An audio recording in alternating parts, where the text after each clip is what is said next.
A Secretaria de Cultura e Turismo, Governo de Minas Gerais, através da Lei Paulo Gustavo, Prefeitura de Belo Horizonte, por meio da Secretaria Municipal de Cultura e Lepeti, apresentam 24ª Mostra Curta Circuito 2024, Transgressoras Brasileiras do Cinema. Mestiça, a escrava indomável. Direção: Lenita Perroy. Brasil, 1973, 100 minutos. Entre escravidão e mestiçagem, o imaginário indomável. Se a publicação de Casagrande e Senzala, de Gilberto Freire, abriu brechas para a emergência do mito da democracia racial nos anos 30, o advento do cinema e da telenovela possibilitou uma matriz imagética ainda muito reprisada, que continua inebriando o imaginário brasileiro: a personagem branca retratada como mestiça. A atriz Sônia Braga se consagrou icônica na pele dessa caricatura. Antes mesmo de viver Gabriela, em 1975, como personagem título da adaptação que a Globo fez de Gabriela, Cravo e Canela, de Jorge Amado, no ano anterior, Sônia Braga já havia protagonizado Mestiça, a escrava indomável. O filme teve roteiro adaptado do romance homônimo pela própria autora, Gilda de Abreu, e foi dirigido por Lenita Perroy. Apesar de ser uma obra pouco debatida na nossa cinematografia, Mestiça, a escrava indomável teve elenco de peso, a exemplo de Antônio Pitanga, Valmor Chagas, Emiliano Queiroz, Miriam Meller, Arduino Colaçante, por exemplo. Talvez seja sintoma de um fazer histórico que subestima a presença e importância de mulheres que estiveram atrás das câmeras, em posições de maior decisão artística. A roteirista Gilda de Abreu figura na galeria do cinema nacional desde os anos 1930, num leque impressionante de funções que vão de cantora, atriz, roteirista, diretora e empresária. Por sua vez, Lenita construiu uma carreira de diretora de arte, fotógrafa e, por fim, diretora. Ou talvez o filme realmente merecesse esquecimento, apesar de suas pioneiras. Em função da dificuldade de acesso a este longa ou da escassez de reflexões sobre o mesmo, cabe aqui uma sinopse estendida da trama. O longa começa com a seguinte trilha de apresentação de personagens. Do alto de um monte rochoso, a véia Juliana, Áurea Campos, gargalha enquanto avista no horizonte, ainda de longe, a silhueta do jovem Luiz, Arduino Colaçante, de olhos verdes e loirice ao vento, cavalgando em paisagens imponentes enquanto a cartela explica que ele é o novo feitor contratado pelo senhor Gonçalves, Valmor Chagas. No caminho, o forasteiro feitor se depara com uma cena de tortura de escravos em que Amâncio, Antônio Pitanga, um carrasco negro, destila ódio enquanto estrala o chicote nas costas de um irmão de cor. A dimensão White Savior do feitor Luiz é revelada ao confrontar Amâncio e interromper os açoites, e ao chegar na casa grande, oferece uma moeda ao moleque Tico-Tico, que comemora, sob os olhares agradecidos do nego pai João. Só então o filme apresenta Mestiça, de volta para a casa grande em companhia de escravizadas negras, todas de peruca Black Power. Além do contraste de cor de pele, Mestiça se diferencia da escravaria feminina por seu cabelo volumosamente caracterizado por um excesso de perucas de longos cabelos encrespados, propositalmente ressecados e despenteados, acentuando seu ar de indomável. O núcleo de serviçais femininas volta de uma colheita de laranja num clima descontraído, que revela tanto a face brejeira da personagem quanto o fato de ser alvo de inveja de mulheres, sobretudo de Rosa, uma escrava muito fiel às sinhazinhas ainda não apresentadas. Mestiça brinca de equilibrar o cesto de laranjas na cabeça, caminhando de olhos fechados até se esbarrar no feitor recém-chegado, ensejando um conflito em que ela atira uma laranja em sua testa, como sinal de recepção selvagem. Apesar do sangue do ferimento, está plantada a pista de um futuro romance. De modo caricato e subserviente, pai João demonstra preocupação com o novato e revela ser avô de Mestiça. A família Gonçalves começa a ser apresentada, bem como o pacto entre Nhá Maria e Amâncio, a quem confia a execução de sua perversa sinhá. A contragosto de Gonçalves, seu marido, um sofisticado bonachão.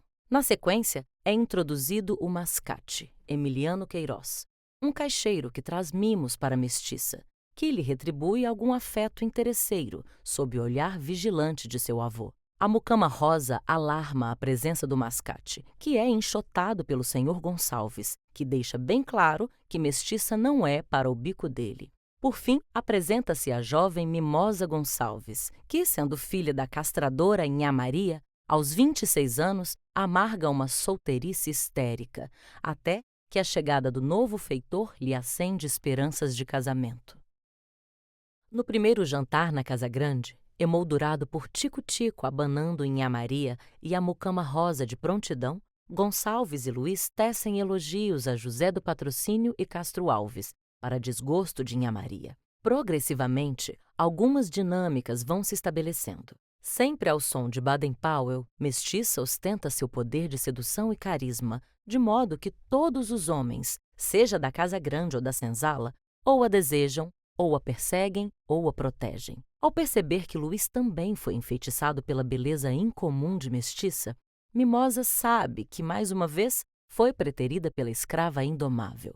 O filme se envereda por uma trama que envolve um par de brincos, um segredo de família e um passo em falso de mestiça, que desencadeia alguns reveses, até culminar num final feliz, com direito a uma surpreendente herança. Ao escolher adaptar a dor e a delícia da gata borralheira em solo brasileiro, a diretora Lenita Perroy assume sua paixão pelos contos de fadas, um dado de sua biografia, confessado no filme Lenita, dirigido por Dácio Pinheiro.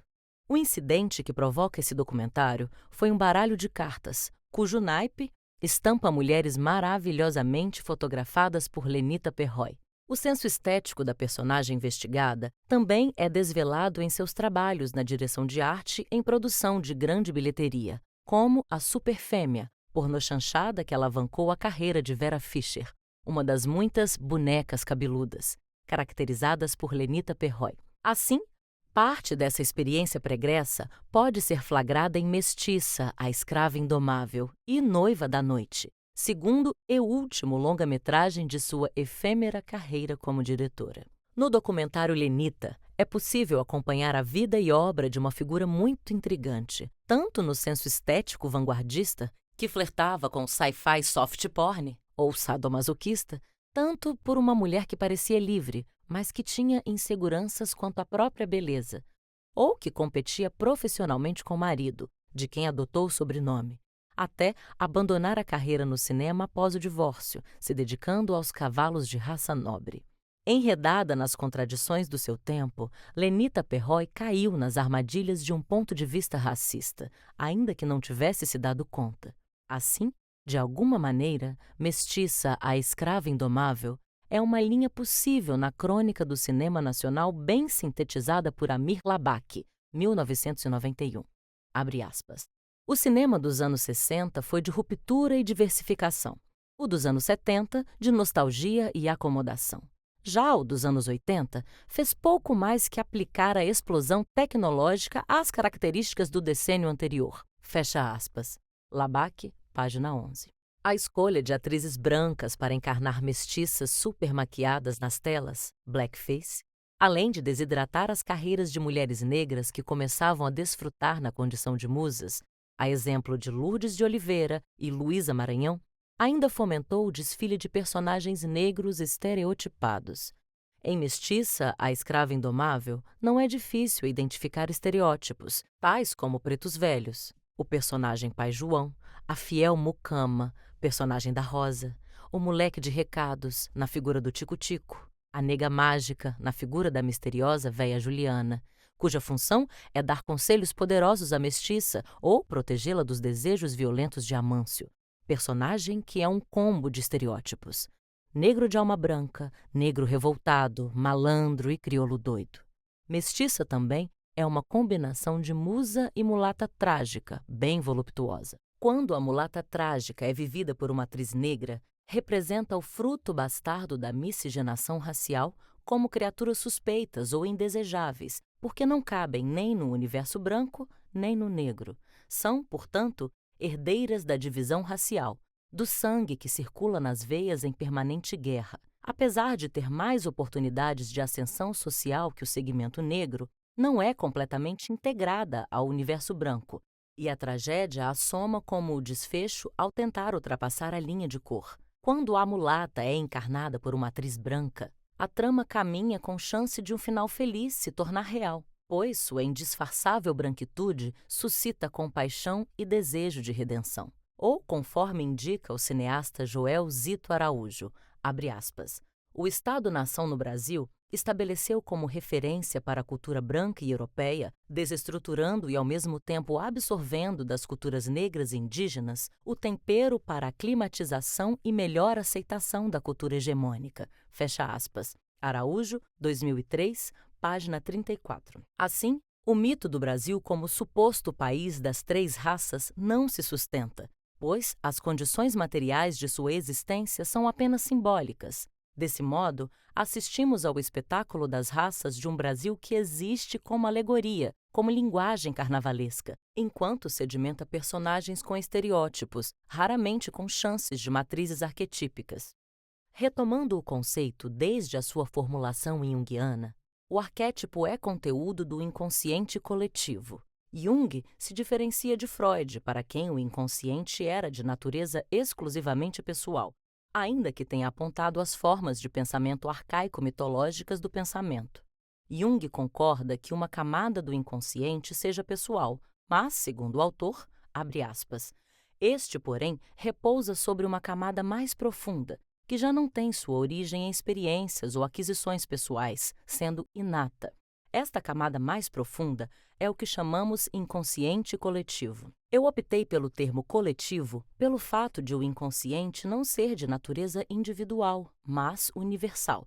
Isto é, contrariamente à psique pessoal, ele possui conteúdos e modos de comportamento, os quais são cum grano salis, os mesmos em toda parte e em todos os indivíduos. Em outras palavras, são idênticos em todos os seres humanos, constituindo, portanto, um substrato psíquico comum de natureza psíquica suprapessoal que existe em cada indivíduo. Fecha aspas. Jung, 2002, página 19. Ao formular o inconsciente coletivo, Jung estava singularmente interessado nos, abre aspas, tipos arcaicos, ou melhor, primordiais, isto é, de imagens universais que existiram desde os tempos mais remotos.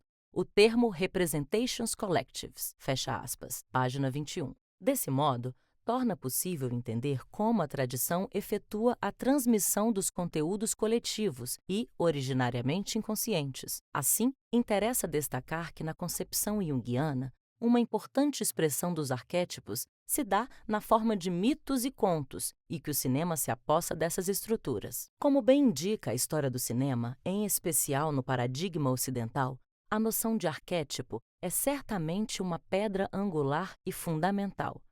A admissão de que um traço comum de humanidade que carregamos é a arte de contar histórias, seja na tradição oral, escrita ou cinematográfica. Assim, uma noção de humanidade que aponta para o universal pode ser assaz dolorosa para alguns segmentos como mulheres e negros, historicamente alijados de humanidade e pretensões de universalidade. Mas é necessário reconhecer que diferentes povos de distintos tempos históricos são definidos por suas cosmovisões traduzidas em mitos e arquétipos. O problema é o triunfo de alguns mitos e arquétipos em detrimento de outros. Considerando que o cinema bebe fartamente das narrativas mitológicas, é importante desvelar como isso se tem dado. O protagonismo é do herói ou da heroína, de inquestionável branquitude ou duvidosa mestiçagem, que divide a trama com um conjunto de personagens negros supostamente necessários, que nunca ameaçam ou ofuscam o protagonismo. Assim, coadjuvantes, mentores e até vilões pavimentam a jornada da figura protagonista. Não seria exagero dizer que a história do cinema, tal qual o experimentamos no Brasil, é também a história da negação do protagonismo negro a partir de caracterização estereotipada da negritude em tela. Desse modo, o estereótipo corrompe o arquétipo, oferecendo atalhos para uma dramaturgia empobrecida, porém reprisada como um disco arranhado. Assim, a construção de personagens negras acaba sendo um processo de revelação das ideologias que subjazem a obra, marcando perspectivas racistas. Cashmore, 2000, define estereótipo como, abre aspas, uma discrepância entre a realidade objetivamente discernível e a percepção subjetiva desta realidade, fecha aspas, página 194. O autor enfatiza que os estereótipos étnico-raciais são negativos na quase totalidade das vezes e que os esforços de concepção de estereótipos positivos também costumam ser inconsistentes. No trabalho de construção de personagens negras, o estereótipo acaba sendo a via primeira e mais curta, atropelando a potência arquetípica. Obviamente que sempre houve movimentos de resistência para cercear a disseminação desses estereótipos, mas infelizmente a corrente dominante avança sobre a contrária. Contudo, como é costume de a água bater na rocha até desgastá-la, os movimentos negros confrontaram a sociedade sobre o modo como o negro era caracterizado. As pressões por novas representações ainda se fazem necessárias e denunciam, inclusive, as representações que desumanizam os negros ao pintá-los excessivamente em cores positivas, pois, mais do que exaltar suas qualidades, tais obras também acabam por oferecer um dissimulado arremedo da vida branca em corpos negros, já que o cinema nunca descansa da persistente reatualização de estereótipos. Apesar das margens opressoras, a história da presença negra no audiovisual tem importantes capítulos de resistência no que diz respeito à atuação, quando grandes nomes negros da dramaturgia tentaram subverter o roteiro em mãos e acrescentar-lhe uma camada de ambiguidade latente, mesmo diante dos equívocos presentes no texto manifesto. Grande Otelo, Ruth de Souza, Léa Garcia, Antônio Pitanga e tantos outros são exemplos de figuras negras que nos convocam a pensar nas narrativas também pelo seu avesso, toda vez que entram em cena. Patrocínio MGS. Realização Lepeti e Secretaria de Cultura e Turismo, Governo de Minas Gerais, através da Lei Paulo Gustavo.